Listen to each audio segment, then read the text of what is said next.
I left the office earlier than usual today. It was one of those days when everything felt off. My meetings wrapped up quicker than expected, and the paperwork I thought would take hours was finished in half the time. The clock showed 3:15 p.m. when I decided to head home, something I hadn't done in months.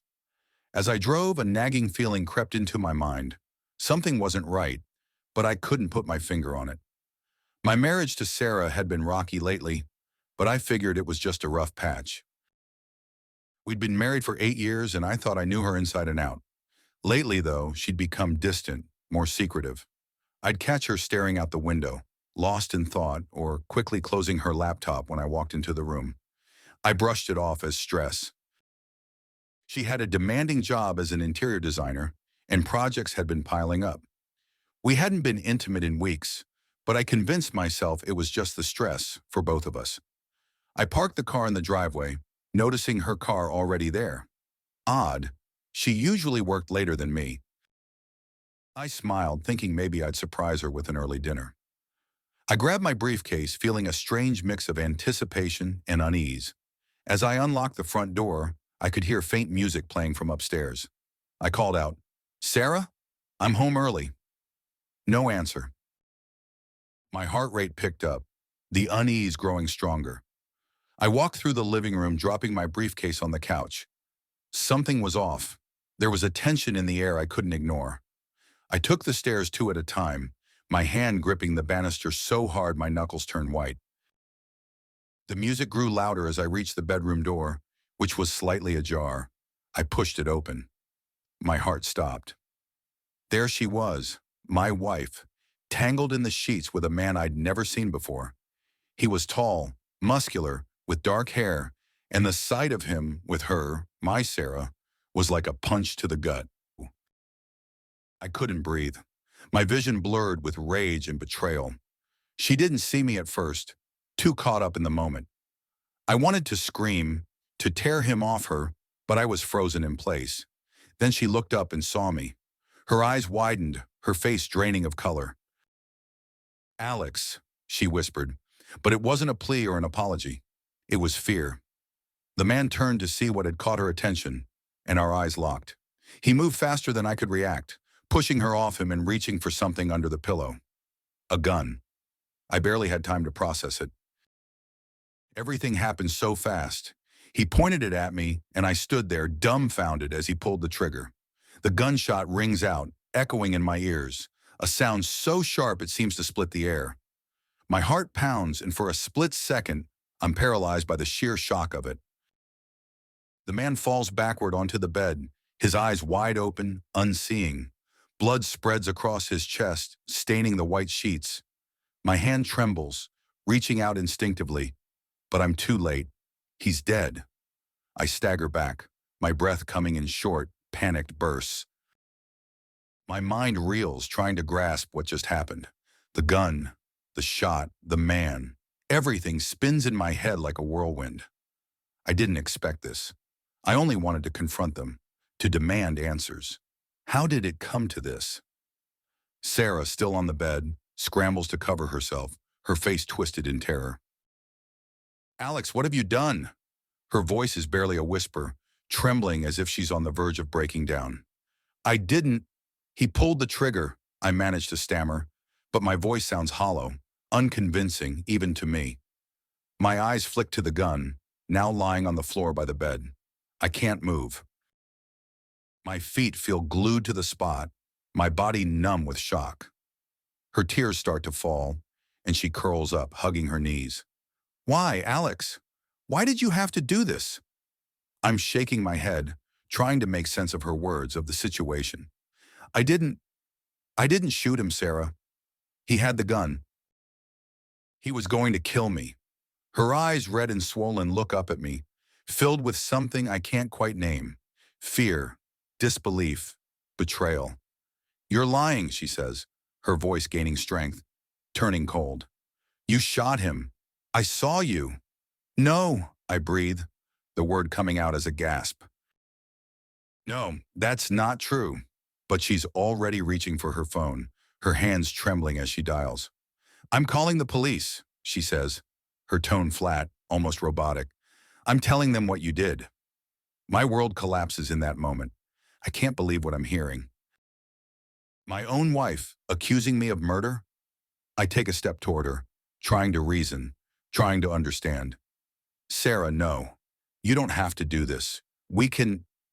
She cuts me off with a look, a glare so icy it freezes me in place. Stay away from me, Alex, she snaps, holding the phone to her ear. Stay the hell away from me. I watch, helpless, as she tells the dispatcher that her husband just killed a man. Her voice is eerily calm, too calm, like she's reciting a rehearsed script. My heart hammers against my ribcage. This can't be real. It's like I've stepped into a nightmare, one I can't wake up from. I try to think, try to figure out what to do, but my mind is blank, nothing but white noise. I look down at the body, at the blood, and suddenly I'm aware of the metallic scent filling the room. It's suffocating. I feel like I'm going to be sick. The sirens wail in the distance, growing louder, closer. My time is running out, but I can't seem to move. I'm rooted to the spot, my brain struggling to catch up with the horror unfolding around me. I know I should run, but where would I go? I know I should explain, but what could I say? When the police burst through the door, I'm still standing there, dazed, lost. The officers rush in, shouting orders, their guns drawn. I lift my hands slowly, not resisting as they push me to the floor, cuffing my wrists behind my back. The cold metal bites into my skin, and I wince, the pain snapping me back to reality. But it's too late. I'm dragged to my feet, the officers exchanging quick, practiced words. Weapon? One asks, and another points to the gun on the floor. They don't even glance at me, treating me like just another piece of evidence. I'm led out of the bedroom, past Sarah, who sits motionless on the bed, clutching the sheets around her. She doesn't look at me, doesn't say a word. Outside, the blue and red lights of the patrol cars flash in the twilight, casting eerie shadows on the front lawn. Neighbors gather at the edges of their yards, watching the spectacle unfold with a mix of curiosity and horror. I'm shoved into the back of a cruiser, the door slamming shut with a heavy finality. I feel like a caged animal, trapped and helpless. As the car pulls away, I stare out the window, my mind racing. I have to clear my name. But how? My own wife just accused me of murder. No one will believe me. The truth is twisted, tangled in lies that I don't understand. I close my eyes, trying to calm the storm inside me, but it's no use. The fear, the confusion, it's all too much. At the station, they process me quickly. Fingerprints, mugshots, the whole routine. It's all a blur, a nightmare I can't wake up from. They put me in a cell, the cold, hard reality of my situation sinking in. I'm alone, sitting on the metal bench, my head in my hands. My life as I knew it is over. How did this happen? How did it all fall apart so fast? Hours pass, or maybe just minutes. I can't tell. Time has lost all meaning. The door clangs open, and an officer steps in. You've got a visitor, he says, and I look up, my heart pounding with a mix of hope and dread. Maybe it's Sarah come to explain, to take back her words. But when I see the man standing outside the cell, my heart sinks. It's not her. It's my lawyer, Stephen. He's a friend, someone I've worked with on cases before. He's good, one of the best. But even he looks grim as he sits down across from me. Alex, he says, his voice low, careful. I just got the call. They're charging you with murder. I didn't do it, I blurt out, the words spilling from my mouth in a rush. Stephen, you have to believe me. I didn't shoot him. He nods, but his eyes are heavy with doubt. We'll figure it out, he says, but I can hear the uncertainty in his voice. Tell me everything that happened. So I do. I recount every detail, every moment, from the second I walked into the house to the moment the police arrived. Stephen listens, his expression unreadable, taking notes on a legal pad. When I finish, he sighs, rubbing his temples. It's bad, Alex. Real bad. What do we do? I ask, my voice shaking with desperation. We fight, he says simply, but it's going to be an uphill battle. Your wife's testimony is damning. The fact that you were there, that the gun was found at the scene, it's all against you. We need to find another angle, something to cast doubt, or else what? I press, though I already know the answer. Or else you're looking at life in prison, he says, his tone somber. My stomach churns. The thought of spending the rest of my life behind bars for something I didn't do, it's unbearable. There has to be something, I insist. What about Sarah? Why would she accuse me? What's going on? That's what we need to find out, Stephen says. We need to dig into her life, her connections. There has to be a reason she's doing this, but it's going to take time, and the clock is ticking. They'll want to make an example out of you, a high-profile case like this. I nod, my mind racing. Sarah's secrets, her recent behavior, the man she was with, they all start to connect in my head, forming a twisted picture that I can't quite make sense of. Do whatever it takes, I say, my voice firm. I need to know why she's doing this, and I need to clear my name. Stephen gives me a tight-lipped nod. I'll start digging. But Alex, you need to be prepared. This is going to get ugly. They're going to come after you with everything they've got. You need to stay strong, stay focused. I will, I promise, though I don't know how. My world is crumbling around me, but I cling to that small sliver of hope that somehow I can get through this. As Stephen leaves, I'm left alone in the cell, the cold metal bench pressing against my back. My thoughts swirl in a chaotic storm of fear, anger, and betrayal. My wife, the woman I've loved and trusted for years, has just turned my life into a living hell. But why? What's the end game here? I close my eyes, trying to block out the questions, the doubts. But they're relentless, gnawing at me, refusing to be silenced. I don't know what's coming next, but I do know one thing. I can't give up. I have to fight, to clear my name, to find out the truth, whatever it takes. The door clanks open again, and I'm jolted out of my Stephen, and I spend hours in the small, dimly lit conference room at the jail, going over every detail of what happened. My mind feels like it's in a fog, but I force myself to focus. If I miss anything, it could cost me my life. We need to figure out who this guy was, Stephen says, tapping his pen on the table. You said you'd never seen him before? Never, I reply, shaking my head.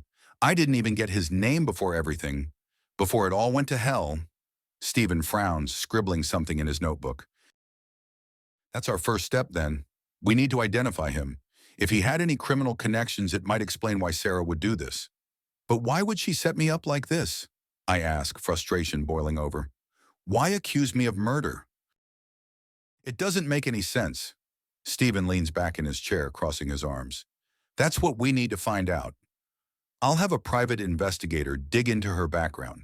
We'll see if there's anything that ties her to this guy. I nod, though the pit in my stomach only deepens.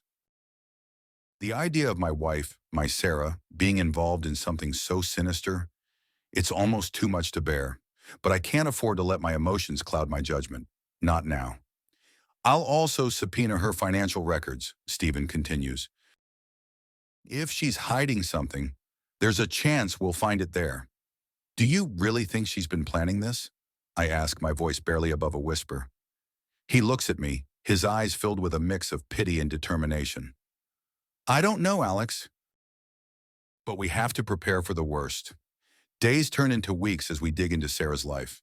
The more we uncover, the more I realize how little I actually knew about her. The woman I thought I was married to is a stranger. The investigator Stephen hired reports back with a string of unsettling discoveries. Sarah had been meeting with the man, now identified as Michael Carson, for months. He was a known associate of a criminal organization involved in various illegal activities, including drug trafficking and money laundering. My heart sinks as I learn about their meetings, their transactions.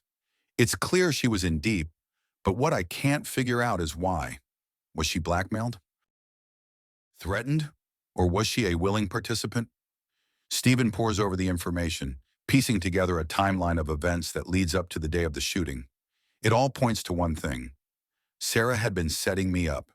The affair, the staged confrontation, the cold accusation, it was all part of a plan. She needed a scapegoat, Stephen says one evening as we sit in the conference room, documents spread out before us. She knew things were closing in on her, and she needed someone to take the fall. Me, I say, the word bitter on my tongue. But why? Stephen hesitates, his gaze shifting to the papers in front of him. I think she wanted out. The easiest way to disappear is to leave someone else holding the bag. If you go down for murder, she gets a clean slate, a chance to start over. The weight of his words hits me like a freight train.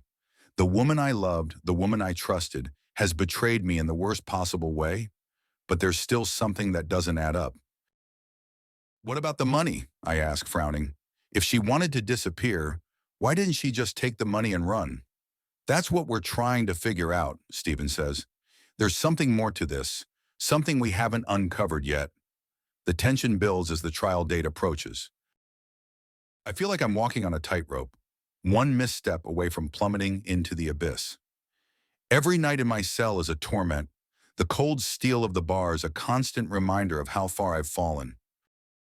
I replay the events over and over in my mind, searching for some clue, some detail that could change the outcome. But the more I think, the more trapped I feel. Then a week before the trial, Stephen calls me into the conference room with a grim expression. We've hit a snag, he says, dropping a thick file onto the table. The prosecution just handed over new evidence. My heart skips a beat. What kind of evidence? He opens the file, revealing a series of photos and documents. They found a recording, he says. It's from a security camera outside your house.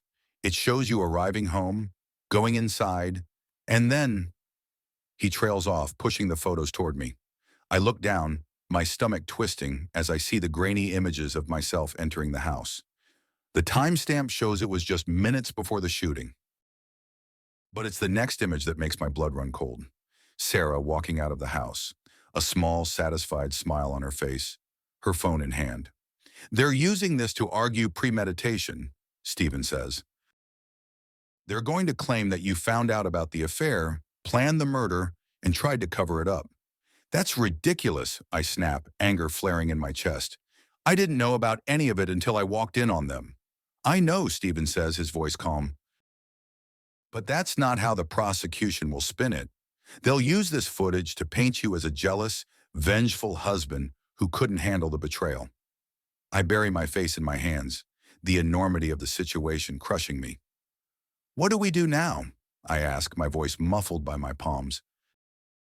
We fight back, Stephen says, his tone steely. We show the jury who Sarah really is. We expose her connections to Carson, the criminal ties, everything. But it's going to be a battle. As the trial begins, the courtroom becomes a battlefield. The prosecution is relentless, presenting their case with a polished precision that makes my skin crawl. They paint me as a cold-blooded killer, driven by rage and jealousy. They bring in witnesses who testify to my controlling nature, to the strained relationship I had with Sarah. They twist every detail, every piece of evidence, into a weapon aimed at my heart. But Stephen is just as relentless. He tears apart their arguments, piece by piece, exposing the holes in their story. He brings in the evidence we've gathered, showing Sarah's connection to Carson, her secret meetings, her involvement in criminal activities. He calls in experts to analyze the gunshot residue, to testify about the trajectory of the bullet, to prove that the shot couldn't have come from me. And then there's the bombshell, the financial records. Stephen uncovers a hidden bank account in Sarah's name, one that's been receiving large deposits over the past year. It's clear she's been planning this for a long time, building up a nest egg for her escape. The prosecution tries to downplay it, but the damage is done. The jury sees the cracks in their case, the lies that have been told. The tension in the courtroom is palpable as the trial reaches its climax. I sit at the defense table, my hands clenched into fists, my heart pounding in my chest. I can feel the weight of every eye on me, the scrutiny of the jury, the silent judgment of the spectators. But I can't think about that now. I have to focus. This is my last chance. Stephen stands up, calling Sarah to the stand. She walks to the front of the courtroom with a practiced calm, her expression blank, unreadable. As she takes her seat, I can't help but stare at her, searching for some sign, some flicker of the woman I once loved. But all I see is a mask, a cold, emotionless facade. Mrs. Johnson, Stephen begins, his voice steady. Can you explain to the court why you've been receiving large sums of money in a hidden bank account? Sarah's eyes flicker, just for a moment, but she quickly regains her composure. That account was for personal savings, she says, her tone measured. It has nothing to do with this case. Personal savings? Stephen repeats, his eyebrows raised. From whom exactly? The deposits don't match your income, and they've been coming in regularly for the past year. I don't see how that's relevant, Sarah replies, her voice growing colder. It's relevant because it shows premeditation, Stephen says, his voice rising. You've been planning this for a long time, haven't you? Setting up my client, making sure everything was in place for you to disappear once he was out of the picture. That's a lie, Sarah snaps, her composure finally cracking. I didn't plan anything. I'm the victim here. Stephen steps closer, his eyes narrowing. The victim? You've been lying from the start, Mrs. Johnson. You orchestrated this entire scenario, framing your husband for a crime he didn't commit, and now you're trying to cover your tracks. The courtroom is silent, everyone holding their breath as they watch the exchange. I can see the jury, their eyes flicking between Stephen and Sarah, their expressions shifting as doubt begins to creep in. I hold my breath, waiting for her response, but all she does is sit there, her face a mask of defiance. She knows she's been caught, but she's too proud, too stubborn to admit it. Stephen turns to the judge. No further questions, Your Honor.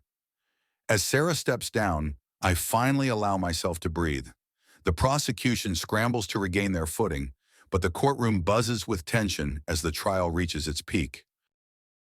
I sit at the defense table, my heart pounding in my chest as I watch the prosecution's star witness take the stand.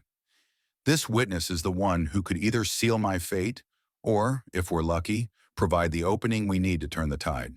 The air is thick with anticipation, the stakes higher than ever. I feel the weight of every eye on me, but I force myself to stay calm, to focus. The witness, a man named Gregor, is one of Michael Carson's former associates. He's rough around the edges, with a scar running down the side of his face, and eyes that seem to have seen too much. The prosecution has called him to testify about my supposed violent tendencies, claiming that he has knowledge of threats I allegedly made toward Carson. It's a blatant attempt to paint me as a hot-headed, jealous husband capable of murder. The prosecutor, a sharp-looking woman with a no-nonsense attitude, steps forward. Mr. Gregor, can you tell the court about the nature of your relationship with Michael Carson? Gregor shifts in his seat, clearing his throat. I knew Michael from some business dealings. He was a tough guy, not someone you'd want to cross. And what can you tell us about the defendant, Alex Johnson? She asked, glancing in my direction. Gregor looks at me, his expression unreadable. We crossed paths a couple of times. He didn't like that Michael was spending time with his wife. I feel a chill run down my spine. This is exactly what the prosecution wants, to portray me as a man driven by jealousy, pushed to the edge by my wife's betrayal. Did Mr. Johnson ever make any threats against Mr. Carson? The prosecutor presses. Gregor hesitates, and for a moment, I see a flicker of something in his eyes. Uncertainty, maybe even fear. He might have said something in anger, but nothing serious. Just the kind of stuff a guy says when he's pissed off. But you did hear him make threats? She pushes. Yeah, sure, Gregor finally says, but his tone lacks conviction. I glance at Stephen, who gives me a reassuring nod. He knows what I'm thinking. This testimony is weak at best. Gregor isn't the nail in my coffin the prosecution hoped he would be. When it's Stephen's turn to cross-examine, he approaches the stand with a confident stride. Mr. Gregor, you mentioned that you and Mr. Carson were involved in some business dealings. Would you care to elaborate on what those were? Gregor's jaw tightens. I don't see how that's relevant. Oh, but it is, Stephen says smoothly, because these dealings were not exactly legal, were they? In fact, you and Mr. Carson were involved in drug trafficking, weren't you? The prosecutor objects, but the judge allows the line of questioning. Gregor squirms in his seat, clearly uncomfortable. Yeah, we were, he admits grudgingly. And isn't it true, Stephen continues, his voice hardening, that Michael Carson had been under investigation by the police for months? That he was desperate to get out of a bad situation? Gregor doesn't answer right away, his silence speaking volumes. Answer the question, Mr. Gregor, the judge orders. Yes, Gregor finally mutters. He wanted out. Out of the drug trade, out of his criminal lifestyle, Stephen presses, and maybe even out of a situation where he was being used by someone else. Someone who wanted to disappear and leave all the loose ends tied up. The implication is clear. Stephen is painting a picture where Sarah, not me, was the mastermind. The jury's attention shifts, their expressions showing a mix of intrigue and doubt. I can feel the energy in the room change, the tide beginning to turn. Stephen hammers the point home. Isn't it possible, Mr. Gregor, that Michael Carson was just a pawn in a much larger game? One orchestrated by someone who needed a scapegoat to take the fall? Gregor's eyes dart to me, then to the prosecutor, as if he's searching for a way out. But he doesn't deny it. No further questions, Stephen says, returning to our table with a satisfied look. The prosecution tries to regain control, but the damage is done. Gregor's testimony, intended to bury me, has instead raised more questions about Sarah's role in all of this. The jury is visibly unsettled, whispering among themselves as the judge calls for a recess. I take a deep breath, feeling a flicker of hope for the first time in what feels like forever. But I know better than to get too comfortable. We're not out of the woods yet. During the recess, I'm allowed a brief moment alone with Stephen. He's pacing the small room, his mind clearly racing through the possibilities. That went well, he says, but there's a note of caution in his voice. It did, I agree, but what's next? He stops pacing and looks at me, his expression serious. Next, we put Sarah back on the stand. We need to press her on the financial records, the connections to Carson. She's been slippery, but if we can rattle her, we might be able to get her to slip up. I nod, steeling myself for what's to come. Facing Sarah again, seeing her up there, lying through her teeth. It's going to be hard, but I have to do it. I have to see this through. When court resumes, the tension is thicker than ever. Sarah takes the stand again, her demeanor cool and composed. She's good at this. Too good. But Stephen is ready. Mrs. Johnson, he begins, his tone measured. We've already established that you had a hidden bank account, one that's been receiving substantial deposits over the past year. Can you explain to the court where that money came from? It was a savings account, Sarah replies smoothly. I've been setting money aside for a while. It's nothing out of the ordinary. But these deposits, Stephen counters, they don't match your reported income. In fact, they seem to coincide with the timeline of your interactions with Michael Carson. Isn't it true that this money was part of a deal you made with him? No, she says firmly, but there's a flicker of uncertainty in her eyes. Stephen leans in, pressing the advantage. Are you sure, Mrs. Johnson? Because it looks an awful lot like you were planning something. Something that involved getting a large sum of money and disappearing. And when things started to unravel, you needed someone to take the fall. Someone like your husband. That's not true, Sarah snaps, her composure finally cracking. I didn't plan anything.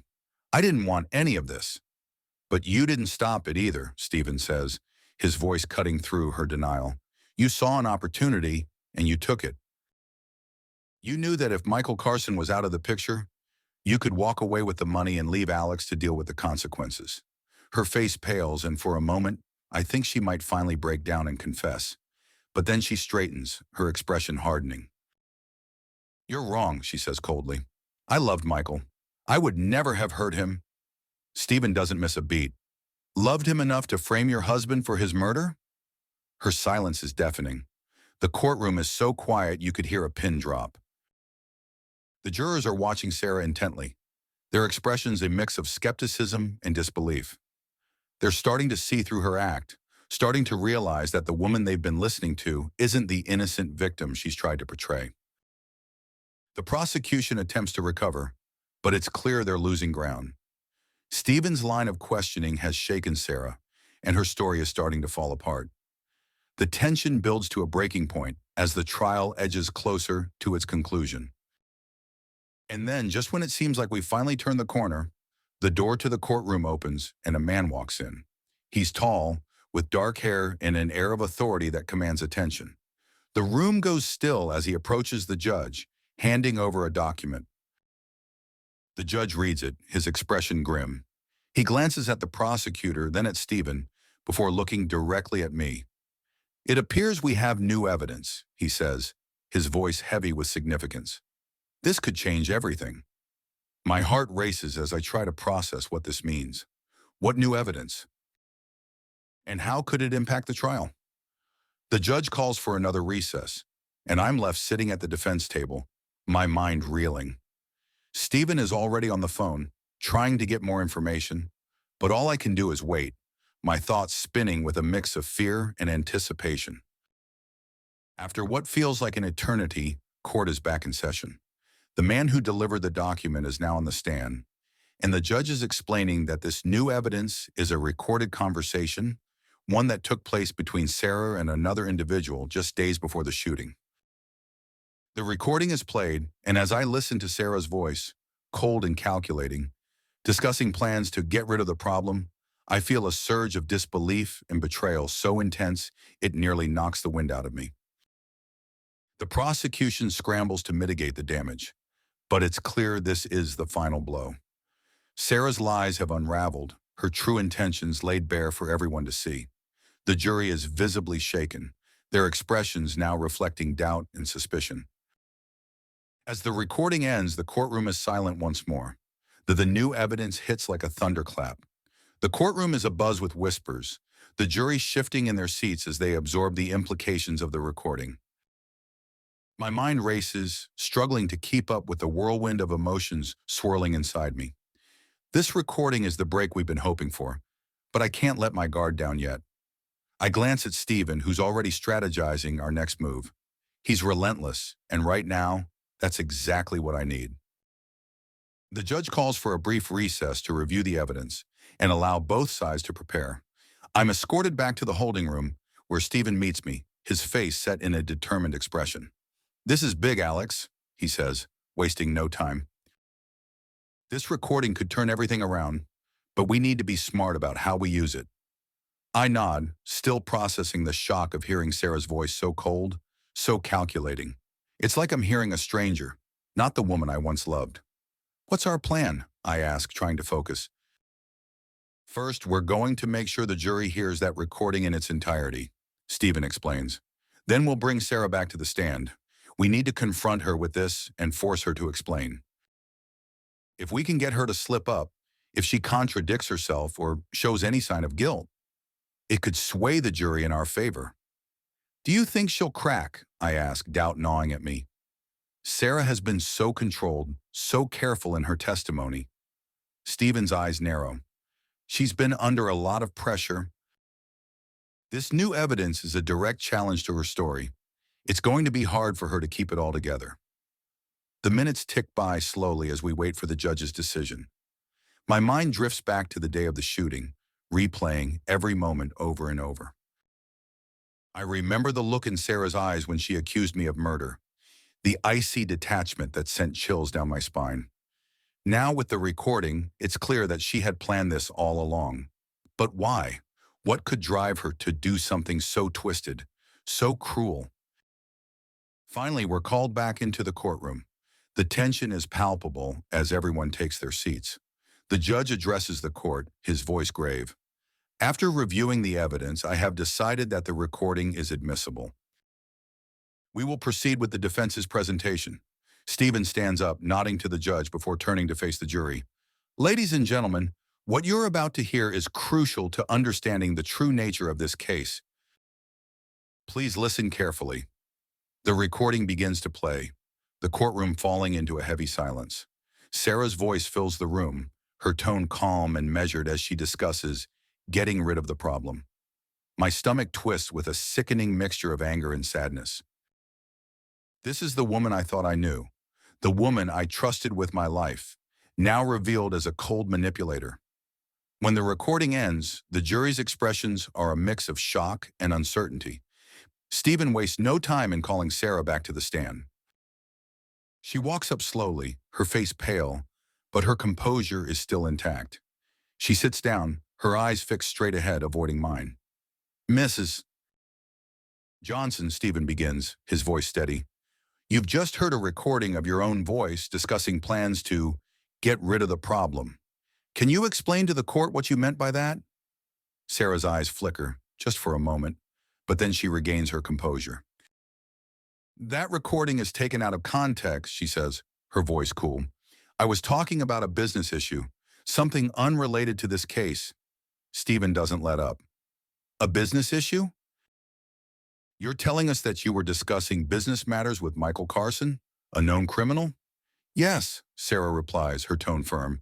Michael was helping me with some financial matters, that's all. Stephen's gaze hardens. Mrs.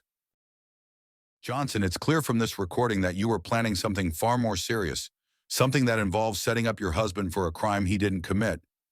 Are you still going to deny that? Sarah's mask of calm finally cracks. She shifts in her seat, her eyes darting to the jury, then back to Stephen. I don't know what you're talking about. This is all just a misunderstanding. A misunderstanding? Stephen presses, stepping closer. You're saying that this entire situation, your affair, the shooting, your accusations against your husband, was all just a misunderstanding? Sarah opens her mouth to respond, but nothing comes out. She's trapped, and she knows it. The jury watches her intently, waiting for her to say something, anything that could justify her actions. But she has nothing. No further questions, Stephen says, turning away from the stand, leaving Sarah to sit there in the heavy silence. As she steps down, I see the cracks in her facade widen. She's losing control, and the jury can see it. The prosecution scrambles to regain their footing, but the momentum has shifted. The jury is no longer looking at me as the villain. They're starting to see the truth, that I've been set up by the very person I trusted the most. The rest of the trial feels like a blur. The prosecution makes a last-ditch effort to salvage their case, but the damage is done. Stephen's closing argument is masterful, tying together all the pieces of evidence that point to my innocence and Sarah's guilt. He's relentless, driving home the point that I was nothing more than a pawn in Sarah's twisted game. When the jury finally retires to deliberate, the waiting feels unbearable. I sit in the holding room, my mind racing through every possible outcome. I try to prepare myself for the worst, but there's a part of me that clings to hope. A hope that maybe, just maybe, justice will prevail. Hours pass before we're called back into the courtroom. The jury files in, their expressions solemn as they take their seats. My heart pounds in my chest as the judge asks if they've reached a verdict. The foreman stands holding the small piece of paper that will decide my fate. We have, Your Honor. The room is so silent I can hear the sound of my own breathing, shallow and quick.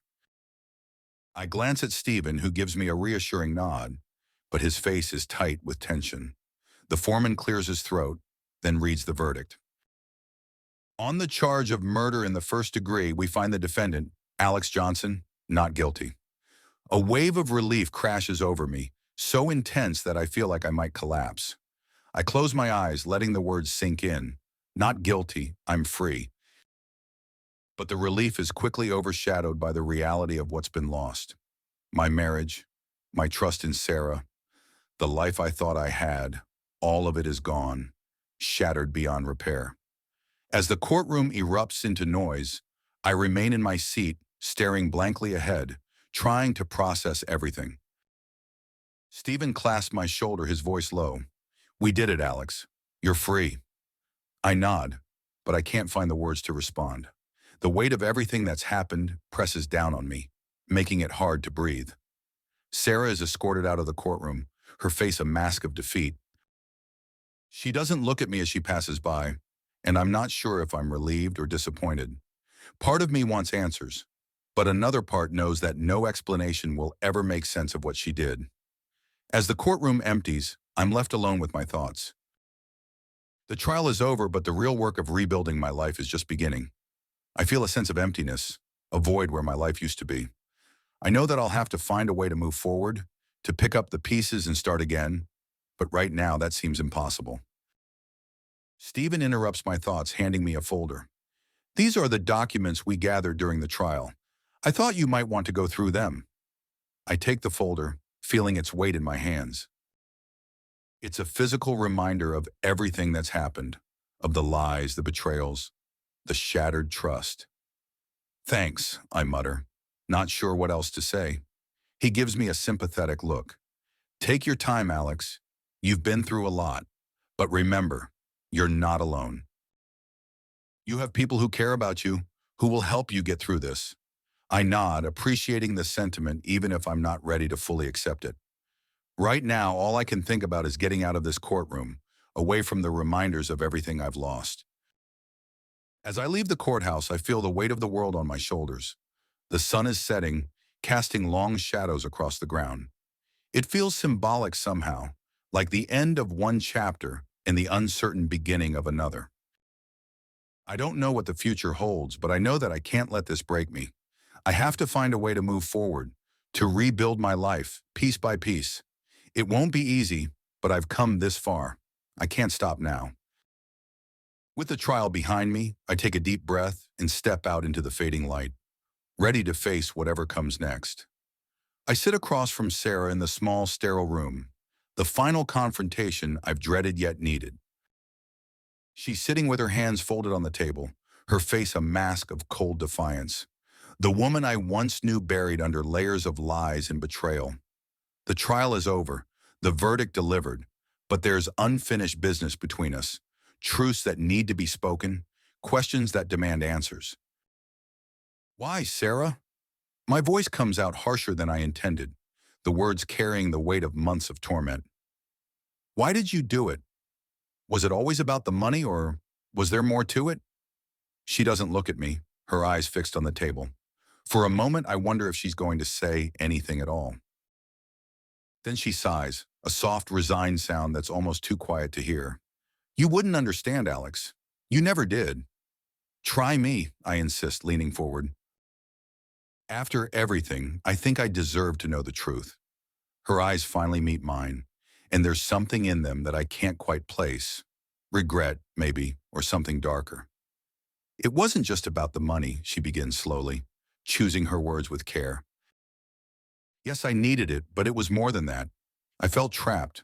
Our life, the expectations, the image we had to maintain, it was suffocating. I blink, stunned by her words. Suffocating? I thought we had a good life, a good marriage. Sure, we had our problems, but I never imagined you felt like this. That's because you were too wrapped up in your own world to see it, she snaps, her voice rising. You were always working, always focused on your career.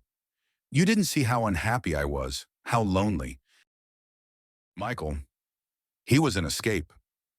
My stomach twists at the mention of his name, the man who had destroyed everything. So you decided to destroy me instead? To frame me for murder and run off with him? How could you do that to me, Sarah? Her expression softens, and for a moment, she almost looks like the woman I used to love. It wasn't supposed to happen like that, she says, her voice barely a whisper. I didn't want anyone to die, especially not Michael. But things got out of control and I panicked. Out of control? I repeat, incredulous. You lied to the police. You lied to everyone. You were ready to let me rot in prison for something I didn't do. How is that anything but intentional? Tears well up in her eyes, but I feel no sympathy. I was scared, she says, her voice cracking. I didn't know what else to do. Michael had connections, people who were dangerous. I thought if I could just get out, I could start over. Start over by ruining my life? I stand up, unable to sit still any longer. The anger, the hurt, it all comes rushing back in a wave that threatens to drown me. You could have asked for a divorce. You could have walked away, but instead you chose to destroy everything we had. She flinches at the harshness in my voice, but I don't care. She needs to hear this, to understand the devastation she's caused. I loved you, Sarah, I continue, my voice breaking. I would have done anything for you, but you threw it all away. For what? Some fleeting escape with a man who's now dead because of your lies? She doesn't respond, just sits there with tears streaming down her face. For a moment, I almost feel pity for her, but it's quickly replaced by the cold realization that the woman sitting in front of me is a stranger. The Sarah I thought I knew is gone, replaced by someone I can't trust, someone I don't even recognize. I can't forgive you for this, I say finally, the words heavy with finality. You've taken everything from me, my trust, my career, my life, and for what? So you could run away from your own problems? I hope it was worth it. She doesn't say anything, just nods slowly, as if she's finally resigned to her fate. I turn to leave, but her voice stops me just as I reach the door. Alex, she calls out, her voice trembling. I'm sorry. I know it doesn't mean anything now, but I truly am sorry. I pause, my hand on the doorknob, but I don't turn around. Sorry doesn't change anything, Sarah, I say quietly. It doesn't bring back what you've destroyed. I walk out of the room, leaving her behind for good. The door closes with a heavy thud, and it feels like the final chapter of our story has been written. There's no going back, no mending what's been broken. As I step outside, the sun is setting, casting long shadows across the ground. The air is cool, and I take a deep breath, letting the crispness of it clear my mind. I should feel relieved, free even, but instead there's just an emptiness that lingers in my chest, a void where my life used to be. The trial may be over, but the consequences of Sarah's betrayal will haunt me for a long time. The media circus surrounding the case has already destroyed my reputation, and the law firm where I once thrived has made it clear that my position is no longer tenable. I'm a liability now, a man tainted by scandal, and no amount of legal skill can erase the stain on my name. I've lost everything, my career, my marriage, the future I once envisioned. The thought of starting over feels daunting, almost impossible, but I know I have no choice. I can't stay here, surrounded by the ghosts of my past. I need to find a way to rebuild, to create a new life out of the ashes of the old one. But as I walk away from the courthouse, the question that weighs on my mind is whether I can ever truly move on. The trust I once had in people, in relationships, has been shattered beyond repair. How do I learn to trust again, to open myself up to the possibility of love, when the person I trusted most in the world has betrayed me so completely? I don't have the answers, and maybe I never will. But I know that I have to try. I have to find a way to heal, to make peace with what's happened, even if the scars never fully fade. The road ahead is uncertain, filled with challenges I'm not sure I'm ready to face, but I have no choice. I have to keep moving forward, one step at a time, even if I don't know where the path will lead. As I walk down the steps of the courthouse, I can feel the weight of the past lifting, just slightly with each step I take. The future is a blank canvas waiting to be filled, and while I don't know what it will look like, I know that I have to keep moving forward, even if it's into the unknown. The sun is setting, and with it, the final remnants of my old life are fading away. I take one last look at the courthouse behind me, the place where everything changed, and then I turn my back on it, walking into the twilight, ready to face whatever comes next. The journey won't be easy, and the wounds will take time to heal, but I'm determined to rebuild, to find a new purpose, a new direction. I don't know what the future holds, but for the first time in a long time, I feel a glimmer of hope, a sense that maybe, just maybe, there's still something worth fighting for. And as I walk away from the courthouse, I realize that this is not the end of my story, but the beginning of a new one that I will write on my own terms, without the shadows of the past holding me back. The courthouse looms behind me as I walk away. the weight of everything that has happened still pressing down on my shoulders. The air is cool, and the sky is darkening with the approach of evening. I can hear the distant hum of traffic, the murmur of voices from people passing by, but it all feels distant, muted. My mind is elsewhere, lost in the memories of the past few months, the lies, the betrayal, the trial. I stop at the edge of the sidewalk, looking down at the folder in my hand. It's heavy with documents, evidence, the remnants of a life I thought I knew. Everything is in there. Sarah's financial records, the recording, the testimonies. It's all part of a nightmare that I'm still struggling to wake up from. But I know I have to let it go, to leave it behind if I ever want to move forward. I make my way to a nearby bench and sit down, the cold metal biting through my clothes. I open the folder and sift through the papers, each one a reminder of the deception that turned my life upside down. It's all over now, the trial, the confrontation with Sarah, but the wounds are still fresh and I don't know if they'll ever fully heal. I pull out the recording transcript, the one where Sarah talked about getting rid of the problem. Her voice echoes in my mind, cold and detached, a stark contrast to the woman I thought I knew. I read the words again, trying to make sense of them, but there's no logic, no reason that can justify what she did. I know I should let it go, but part of me is still searching for answers, still trying to understand how things went so wrong. How did I miss the signs? How did I let myself be blindsided by someone I trusted so completely? The sound of footsteps pulls me out of my thoughts. I look up to see Stephen walking toward me, his expression as serious as ever. He sits down beside me, his eyes scanning the papers in my hand. "You don't have to go through this alone, you know," he says quietly. I nod, but the words feel hollow. Stephen has been a good friend, a great lawyer, but this is something I have to deal with on my own. "I appreciate everything you've done, Stephen," I say, my voice heavy with emotion.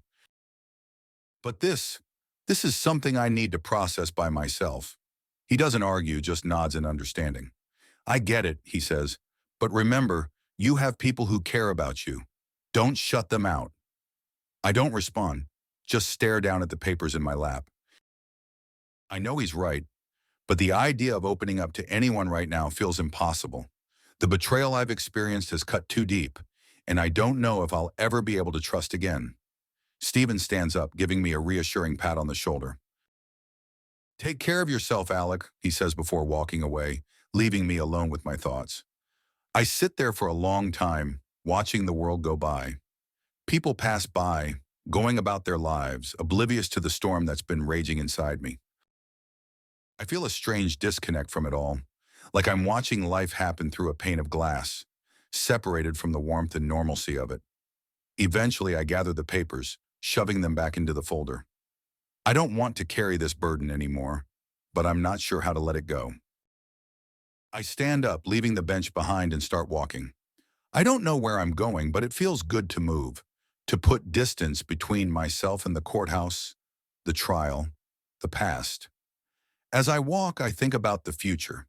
It's uncertain, a blank slate that both terrifies and excites me. I've lost so much, my marriage, my career, my sense of self, but I'm still here, still standing. Maybe that's enough for now.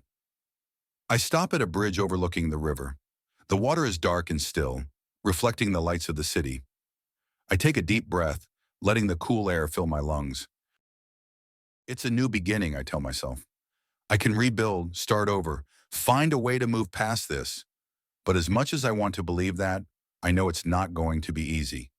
The scars of the past will always be with me, a reminder of the pain and betrayal I've endured. But maybe with time, those scars will fade, and I'll be able to look at them without the sharp sting of hurt. I don't know what the future holds, but I know I have to keep moving forward. I have to find a way to live again, to trust again, even if it takes a long time. It's the only way I'll ever be able to truly heal. As I stand there looking out over the water, I make a silent promise to myself. I'll let go of the past, of the pain, and try to embrace the future, whatever it may hold. I'll take it one day at a time, one step at a time, And maybe, just maybe, I'll find happiness again. I turn away from the river, ready to take that first step into the unknown. The road ahead is long, and the journey won't be easy, but I'm determined to keep going. I don't know where it will lead, but for the first time in a long time, I feel a glimmer of hope. As I walk away, the city lights behind me. I leave the past where it belongs, behind me. The future is waiting, and I'm ready to face it, scars and all. This is my new beginning, and I'm ready to write the next chapter of my life.